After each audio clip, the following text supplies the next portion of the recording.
So I'm just going to ask Alan a few questions. Hello. Hello. So, firstly, do you want to give us a little bit of background about you and about kind of your experience? Sure. Well, I grew up in Williscote, not so far away, and I've been there since I was born. But I spent 2 years in London, from 2010 to 2012, at ISA, the International School of Screen Acting. Before that, I also did some courses at Birmingham School of Acting as well, doing various things like stage combat and fun stuff like that. Yeah. And why did you... Oh, that's gone loud. Why did you decide to go into acting? In a short, the short answer is basically I don't like being myself. Okay. So I find it easier to be other people. Yeah.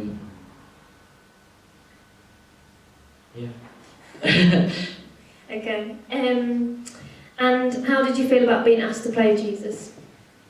It's a very honouring role to do. I have done it once before in my life a few years ago, but I didn't go quite as deep into it as I did this time. Philosophically speaking, Jesus is the main role in the eternal play, and we are all other roles, arguably extras. So it was an interesting twist to do this and not have any lines, because it kind of turned it on its head, but also was good because it showed his humbleness, that he wasn't all about talking all the time, he was about listening to people and helping that way. And how did you prepare for the role? How did you kind of get yourself into that place? I grew a beard. Is one of the things. I'm growing it again, obviously, for filming of it. Lots of research. I researched about the runes and the reality of crucifixion, what it actually does, what it actually did. I say it does because it's actually still happening now in the Middle East.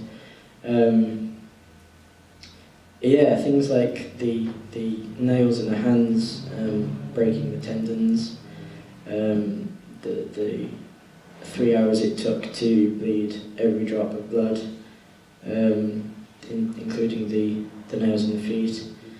Basically all the gory details I spent on the internet.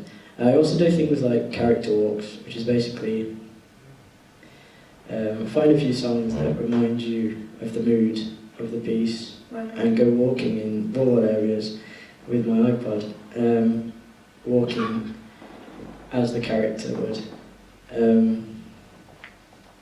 Basically immersing yourself in the thoughts of that person. Okay. It's quite a mind-altering experience. I can imagine, especially as it's Jesus. You kind of get an almost God complex about doing something like that, but it's also, it's very humiliating, not humiliating, humbling, that's the one. Because you have to do a character walk in secret, you can't be overly, I'm a character now, don't look at me. But it's how it would have been, because he was in secret, he was coming down to do his job as a thief in the night, almost. It helped a lot to do that.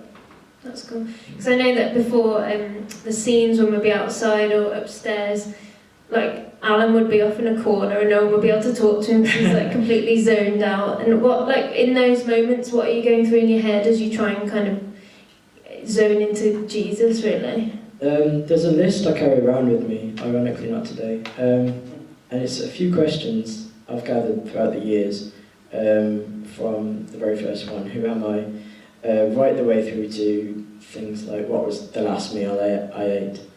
And I've collected this list, and it's used to pinpoint every emotional, aesthetic, every angle basically of that character in that moment. Some questions are scene specific, some are character specific. So that helped a lot to remind myself of that. So in terms of Jesus, like what last meal Jesus might have had, or who he is? Is that? Yeah. Okay. So it would have been perhaps the lamb at the Last Supper that he last. So maybe he still had that taste in his mouth. It adds more realism than just saying, "I'm Jesus. Now let's do the play."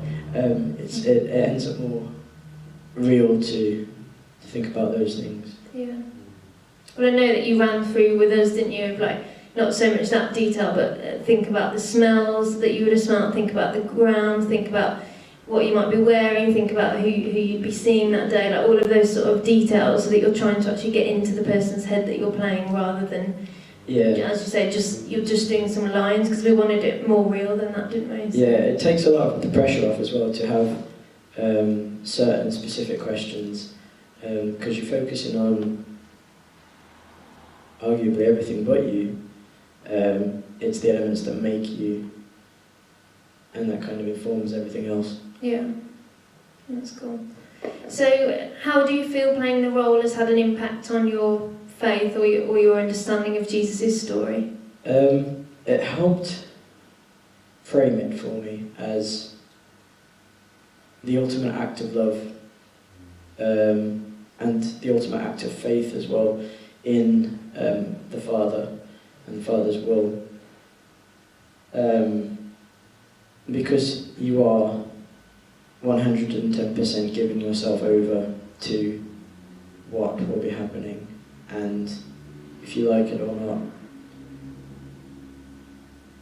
you're going to get hurt, but you're going to get through it, and it's worth every moment. And the defining moment for me is that when the cross is erected, and the view of that ceiling as you're going up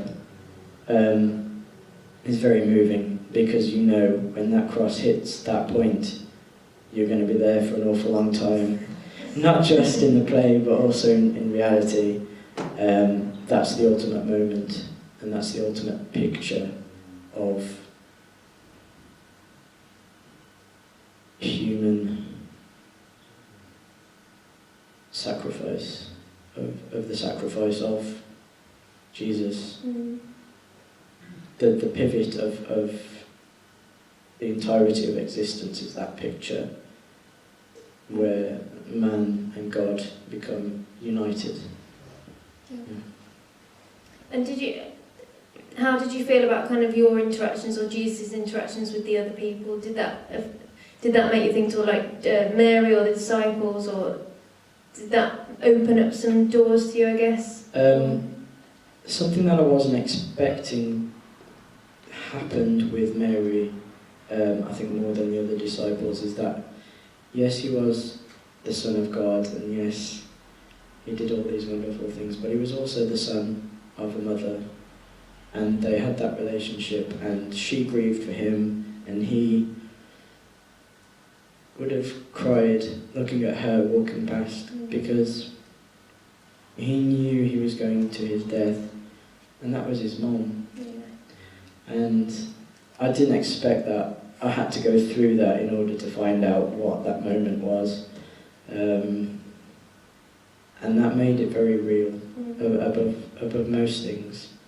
And I think it was a very good angle to take, was of all the other characters, because it was less about Jesus. Well, it was all about Jesus, but it was less than a lot of the films have done, is focus on his story and all of his actions, but actually you can access that better by looking through all the other lenses that were watching him. And that made it very real, I think. We had, there's a moment, isn't there, where Jesus dropped to the floor and Mary, it met Jesus, basically. She's kneeling and Jesus drops to the floor, and there's like a look, wasn't there? Every single time we did it, either in rehearsal or the real thing, it was like this electric moment, wasn't it? And it was just, it was like you just felt your heart go in that moment, and you felt like the connection between the mother and the son, and what she would have felt at that moment as she's watching her son go to die. And it was really, I completely didn't expect it either, and I was like, oh my life, I can't keep doing this in rehearsal. But it was. It's a helpless moment, but at the same time, there is a strength given to it in that, it's got to happen, and God's looking after it all. But it's still a very, very sad thing to go through. So, as we've spoken a little bit about the journey that surrounded Good Friday and all the rehearsals and all that kind of that we all did together was a big thing for us. So I don't know if there's anything you can reflect on of that, or the night that we did it and before we did the... Yeah, the preparations were very moving. The prayers, and especially when I was sat having my makeup done with all the scars. Everyone was painting lines on my back in blood to mark perhaps a sin or a sacrifice. And it was a symbol of, I suppose, the very defining symbol of what it is to be a Christian. Because by following Jesus, we are literally saying, here it is, take this, and his promises.